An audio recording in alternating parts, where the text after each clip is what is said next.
Sushant Singh Rajput case में सबसे बड़ा संदिग्ध कौन है, पूरा देश जानता है, रिया चक्रवर्ती। बॉलीवुड में क्या आउटसाइडर के साथ सही में गलत होता है? क्योंकि जिस तरीके से हम देख रहे हैं पिछले कुछ सालों से बॉलीवुड और खास करके इनसाइडर और आउटसाइडर की जो बातें निकल के आ रही हैं, ये दुनिया को चौंका रही हैं। और साथ ही साथ सुशांत सिंह राजपूत के बलिदान के बाद तो कई सारी चीजें एक्सपोज हो गई थी, पर आज जिसके बारे में बात करेंगे ये देखकर आप समझ जाएंगे कि क्या होता है बॉलीवुड के अंदर। पर इस वीडियो को आगे बढ़ाने से पहले हम आपसे अपील करेंगे कि हमारे नए चैनल के साथ भी जुड़िए, जहां पर आपको शॉर्ट वीडियो देखने को मिलेंगी।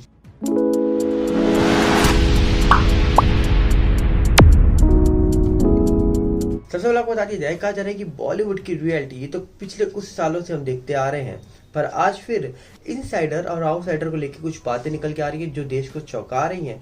जो बातें आप बता रही हैं कि किस तरीके से बॉलीवुड के अंदर जो इनसाइडर बैठे हैं, जो पुराने काम कर रहे हैं लोग वहां बैठकर, क्या वो आउटसाइडर के साथ गलत बिहेव करते हैं। हाल ही में कहा जा रहा है कि एक प्रोडक्शन हाउस का इवेंट था, जी हाँ, राष्ट्रीय प्रोडक्शन हाउस का इवेंट होता है। इस इवेंट में बॉलीवुड के दिग्गज एक्टर हो, कलाकार हो, सब पहुंचते हैं।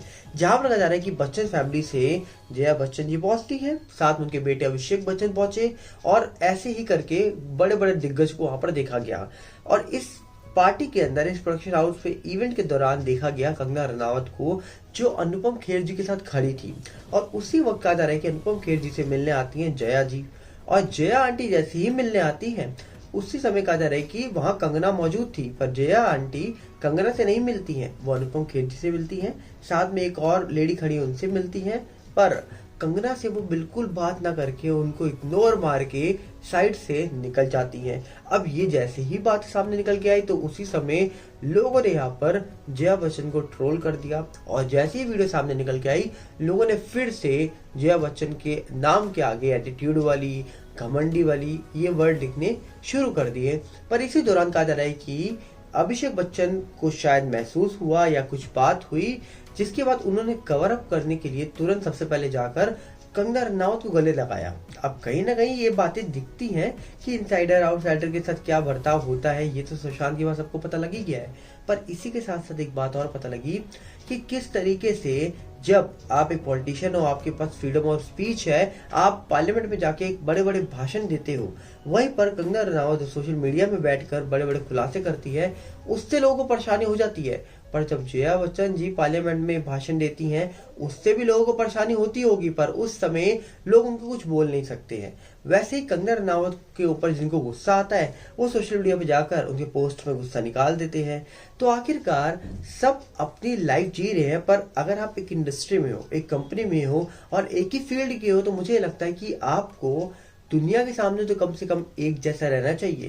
क्योंकि सुशांत के जाने के बाद कहीं ना कहीं एक बात तो पता लग गई कि जो चीज इंडस्ट्री में दिखती है वैसी होती नहीं है, और कभी कभी कुछ चीजें रियलिटी जो पीछे छुपी होती है वो पब्लिक के सामने निकल के आ जाती है, और वही बातें निकल के आ रही हैं। क्योंकि सुशांत केस में जो बड़े बड़े दिग्गज, महानायक, खलनायक सब चुप थे, और आज भी उनके मुंह से चुप्पी जो साध रखी थी उन्होंने पिछले 2-2.5 साल से, वो टूटी नहीं है। तो इसका मतलब क्या समझा जाए कि बड़े बड़े लोग बड़ी बड़ी इंडस्ट्री में जो काम करते हैं, जो कहते हैं कि हम एक ही इंडस्ट्री के हैं, क्या ये सब दिखावा होता है?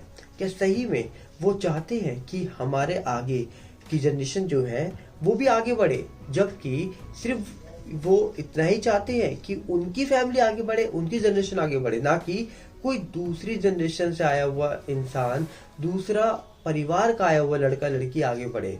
आपको क्या लगता है? क्योंकि सुशांत सिंह राजपूत जाने के बाद सवाल बहुत सारे उठे, और उन सवालों ने इंडस्ट्री का वो सच सामने ला के रख दिया जो सच से शायद दुनिया वाकिफ नहीं थी।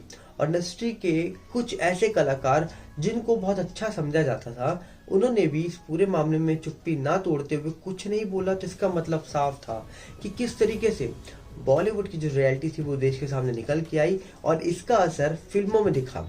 जिस तरीके से फिल्में निकल के आ रही थी, फिल्में चल रही थी, फिल्में कितनी चल रही थी, ये सबने देखा था।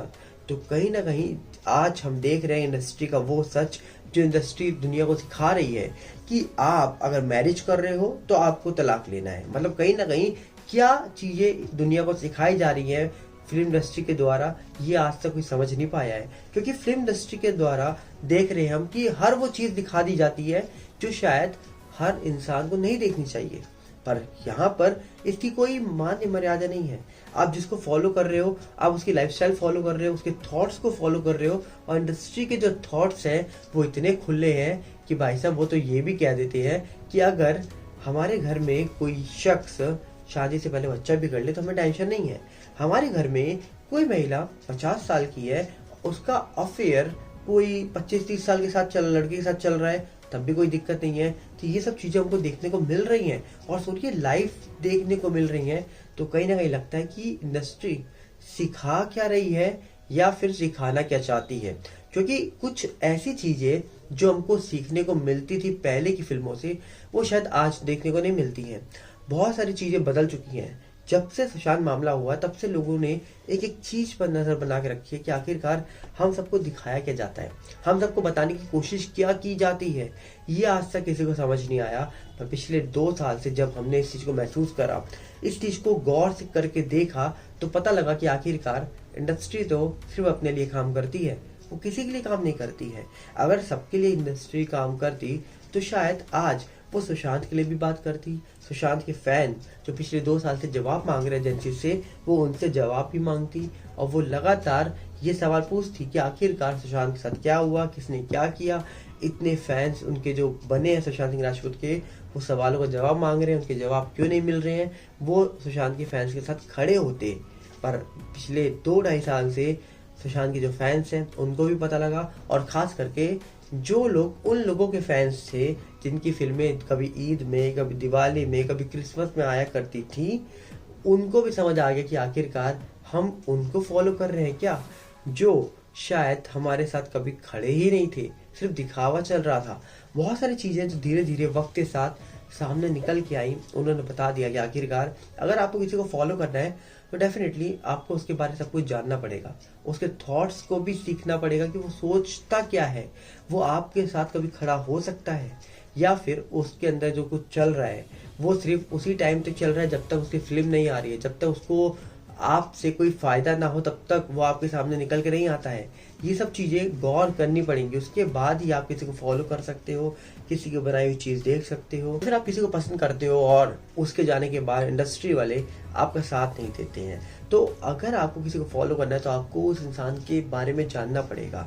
आप सिर्फ शक्ल देखकर किसी को फॉलो नहीं कर सकते, क्योंकि इंडस्ट्री में हम ये तो नहीं कह सकते कि आज के टाइम पर किसी को एक्टिंग का ये भी आता है। गिने चुने लोग हैं, बड़े बड़े दिग्गज है जो पुराने टाइम से काम कर रहे हैं, नए टाइम में जो काम करने आए हैं, जो खास करके इनसाइडर है, जिनका स्ट्रगल इतना बड़ा है कि उनका स्ट्रगल सुन सुनकर हम पक जाते हैं, पर हमको ये पता नहीं लगता कि आखिरकार उस इंसान ने स्ट्रगल देखा क्या है। अभी हो सकता है इस जन्म में नहीं, शायद वो पिछले जन्म के स्ट्रगल की बात करते हो सकता है वो आने वाले अगले जन्म के स्ट्रगल की बात बता रहे हो। इस जन्म में तो उनकी लाइफ सेट है, ये सबको पता है।